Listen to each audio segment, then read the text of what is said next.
So in 2021, Welsh Government launched the Reducing Restrictive Practice framework, which aimed to reduce the use of restrictive practice in Wales. And we believe that in order to reduce restrictive practice, it's really important that people understand and have a good comprehension of what restrictive practice is. Today's event is an opportunity to bring people with a learning disability and their families together to raise awareness of restrictive practice and what their rights are, and we hope that today will contribute to that conversation moving forward.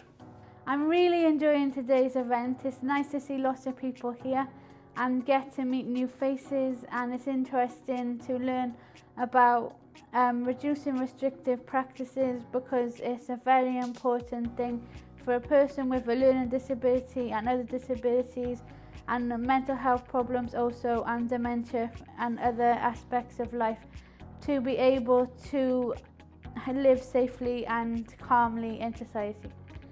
Da ni wedi cael llawer iawn o drafodaeth bore yma.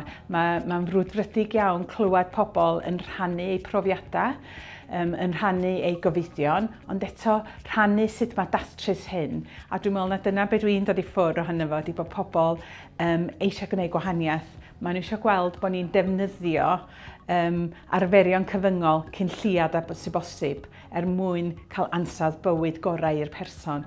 I have learned that there is lots of different types of restrictive practicing. For example, mechanical, environmental, coercion, and lots of other different types. And some of them are to do with keeping a person safe and calm. Some of them in society might not be beneficial to the whole of the people, but it's great to have some guidelines in place for everybody to keep safe and well and happy and joyful in society.